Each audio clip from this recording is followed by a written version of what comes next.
Bonjour tout le monde.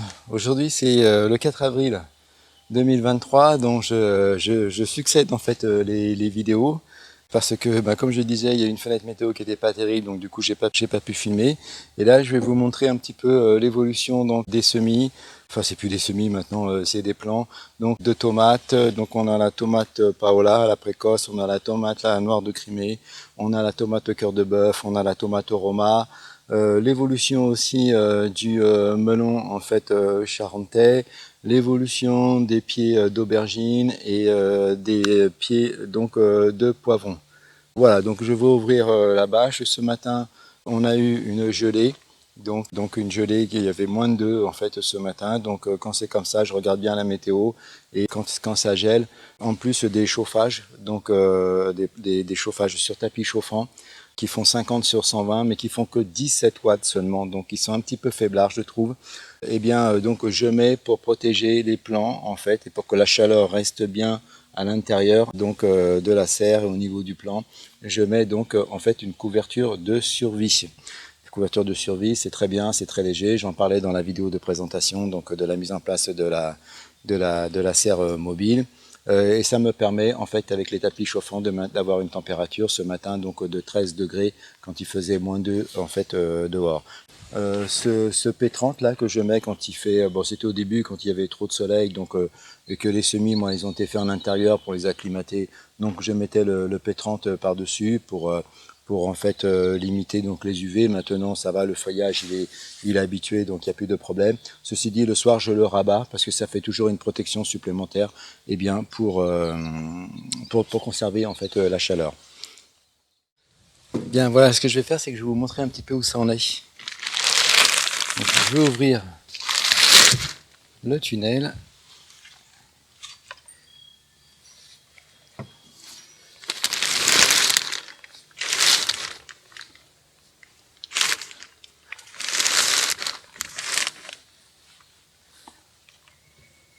Alors, je vais prendre l'appareil et je vais vous montrer ça de plus près. Voilà où ça en est actuellement.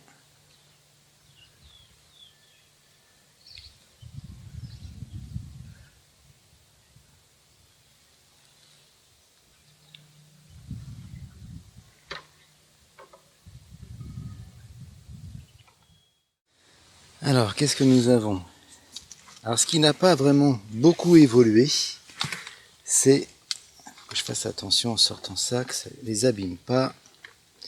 Ce sont les plants d'aubergine. D'ailleurs, je pense que les plants d'aubergine, finalement, je vais les rempoter. Parce que dans les godets, là, maintenant, c'est beaucoup trop juste. Et j'ai des godets que je vais vous montrer. Des pots.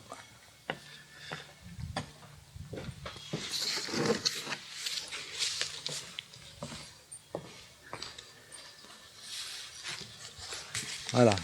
Je récupère tous les pots de fromage blanc qu'on achète. Donc on a un fromager chez nous donc, qui s'appelle la Picandine, fromage riant, vous devez connaître sans doute. Donc il y a une petite boutique où on peut acheter pour les particuliers à des prix vraiment très intéressants. Donc ça c'est du fromage blanc, donc c'est des pots de, enfin c'est du 2 kg, donc ça doit faire à peu près du 2,5 litres je pense. Hein. Et je vais mettre les aubergines là-dedans. Et ainsi elles auront déjà beaucoup plus de place pour développer leurs racines. On peut regarder comme ça vite fait pour voir où ça en est. Ça demande à avoir un peu d'arrosage là. Voilà. C'est pas assez arrosé, donc je vais faire plutôt de la cagade qu'autre chose. Donc comme moi je l'avais dit aussi, c'est pareil. Hein, j'arrose en fait juste ce qu'il faut. Et bien sûr, j'arrose toujours au pulvérisateur avec une eau qui est toujours à température ambiante, enfin à température de l'extérieur. Donc voilà les aubergines, les poivrons.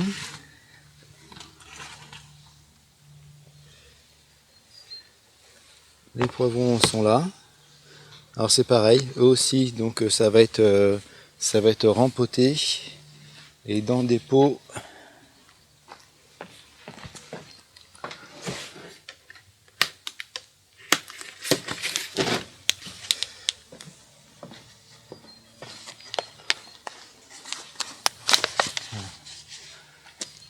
dans les mêmes pots que pour les tomates, hein.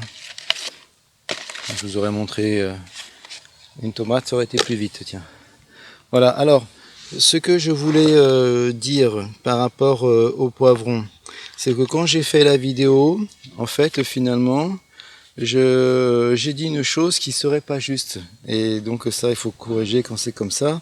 C'est que finalement, comme c'est la même famille que les tomates, je pensais que la tige aussi faisait des racines. Et donc on m'a dit que non, finalement, que c'est pas la même chose, que le poivron en fait ne développe pas de racines le long en fait de sa tige. Donc il n'est pas conseillé quand on fait le repiquage, de trop en fait enfoncer le poivron. Alors moi je les avais enfoncés, vous voyez en fait, hein, ils se portent bien. Alors je suis en train de gratter un petit peu comme ça pour voir, et en fait visiblement, je ne dis pas de bêtises, visiblement oui, c'est bon. Là j'ai une racine qui est en train de ressortir en fait. Mais donc il n'y a pas de racines. Faudrait que je gratte un peu plus pour voir. Mais il n'y a pas de racines qui se développent le long de la tige. Donc voilà, ça c'est Eratom en fait pour corriger cela. Ceci dit, donc j'ai regardé dans d'autres vidéos, on préconise hein, de planter jusqu'au cotylédon. Hein, dans certaines vidéos. Donc bah, c'est ce que j'ai fait et vous voyez finalement ça se porte pas trop mal. Ils sont plutôt beaux. Je vais montrer ça de plus près. Je regarde si ça cadre quand même où je suis là. Voilà, je suis là.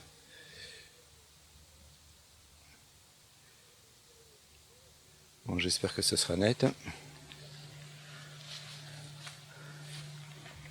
Alors quand je vois moi que ça a besoin d'eau, c'est quand la terre sur le dessus commence à s'assécher, hein, et puis au poids aussi. Hein.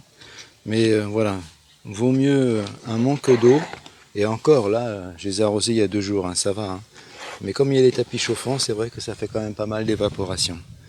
Donc voilà, ça ce sont les aubergines et les poivrons. Et là, on a les melons, en fait, qui ont été donc repiqués, replantés dans des pots un peu plus grands. Alors là, eux, bientôt, ils vont en terre. Hein. Donc ça, normalement, comme je le disais dans la vidéo précédente, eh bien, demain, dans cette nuit, nous annonce encore un bon coup de gel. Donc je ne les mets pas. Je vais attendre donc que ça passe, 1 jour, 2 jours. La planche elle n'est pas terminée, il faut que je termine la planche juste après la vidéo, mais ça après ça y est, ceux-là ils vont en terre. Donc ça c'est du melon donc charentais. Alors ce que j'ai fait pour les melons, c'est que pendant un moment j'ai vu qu'ils faisaient un petit peu la tranche, parce que c'est les arrosages successifs aussi qui lessivent en fait le substrat, et c'est aussi pour ça que j'arrose vraiment juste ce qu'il faut pour éviter en fait le lessivage. Alors ce que j'ai fait, puis j'en discutais aussi avec une personne qui m'a laissé un commentaire, c'est que j'ai apporté un petit peu en fait de fumier de cheval, hein, bien sûr bien mûr, sur le dessus, hein, sur vraiment pas grand chose, hein, de sorte à ce que eh bien, quand j'arrose par le dessus, eh ben, que ça apporte des nutriments en fait aux racines. Le plan est commencé à devenir pas terrible, ça faisait peut-être un petit peu trop longtemps qu'ils sont dedans. Après voilà, on a les tomates. Donc là la tomate c'est quoi celle-ci? Ça c'est de l'aroma. Voilà les pieds de tomate comme ils sont. Vous voyez donc les tiges elles sont assez fortes, hein. elles sont costauds. On va essayer d'en prendre des variétés différentes. Là, on a de la noire de Crimée.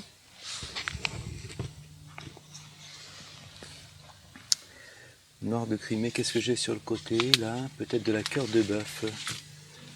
On reconnaît à son feuillage. Voilà, la cœur de bœuf qui a un feuillage qui retombe un petit peu.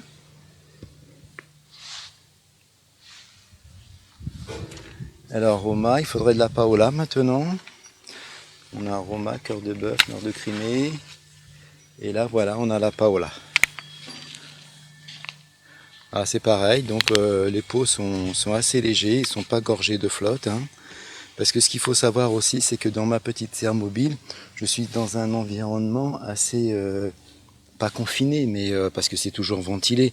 Mais quand il y a des journées où en fait il n'y a pas le soleil comme aujourd'hui, donc ça réchauffe pas à l'intérieur, et bien donc finalement je ne ventile, je ventile très très peu pour garder en fait la chaleur. Alors du coup, ce que je veux dire, c'est que c'est dans un environnement qui est quand même assez clos. Donc si jamais c'est trop arrosé, avec les tapis chauffants qui génèrent de la chaleur par le dessous, donc ça fait de l'évaporation. Donc ça crée une ambiance humide, chaleur plus humidité. Il ne faudrait pas que ça attire le mildiou. Alors vous allez peut-être me dire que je suis parano, mais on ne sait jamais. Donc voilà, donc les plants voilà, ils sont beaux. Hein. Alors qu'est-ce qui va aller en terre bientôt? Eh ben c'est l'aroma qui est là. Elle va aller en terre, voilà. Elle va aller en terre bientôt avec le melon. Et je vous montre comment je fais en fait pour arroser. Mon petit dosage qui va bien. Je compte.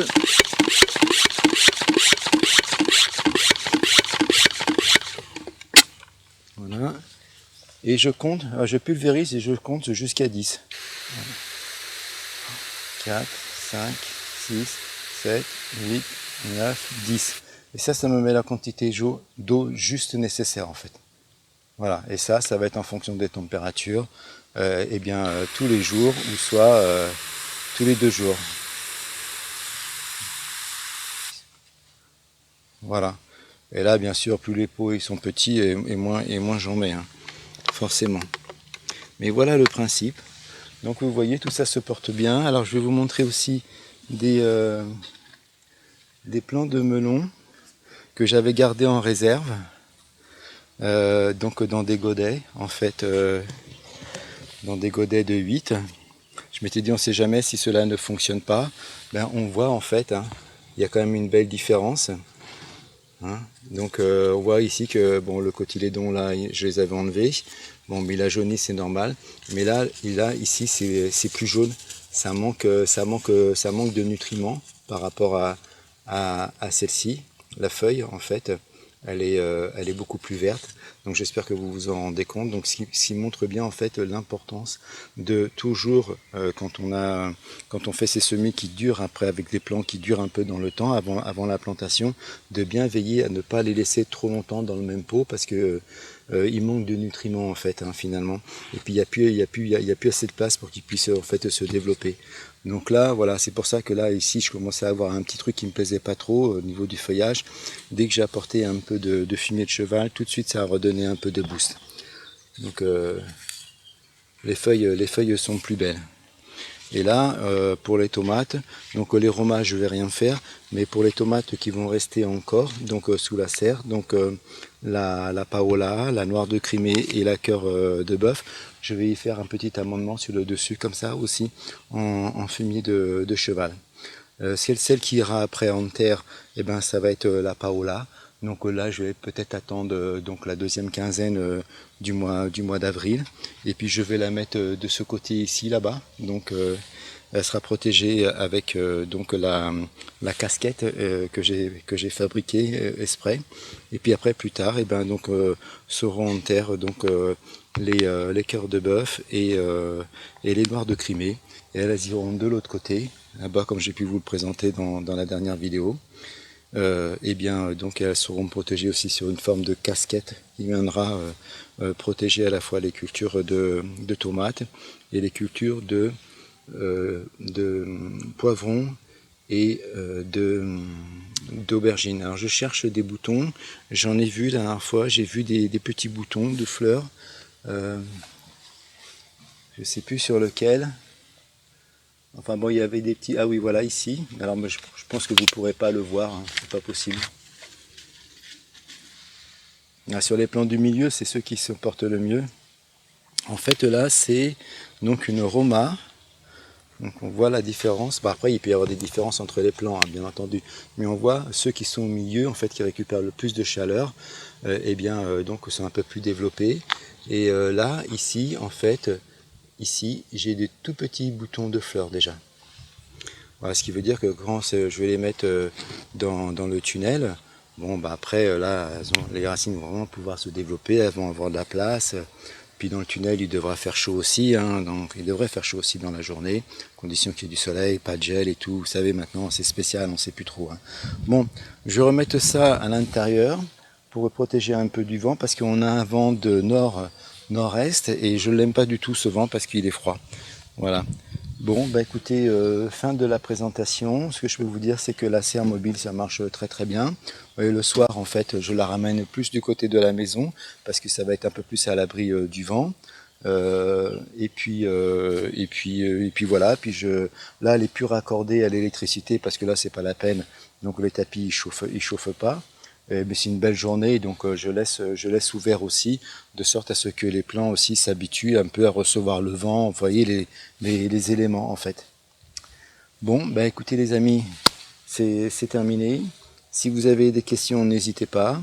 Alors j'ai d'autres plants bien entendu, hein. Là il y a encore des poivrons. Là aussi j'ai encore des plants de d'aubergines. Voilà, mon travail en fait cet après-midi, ça va être eh bien de mettre tout ça dans des pots un peu plus grands.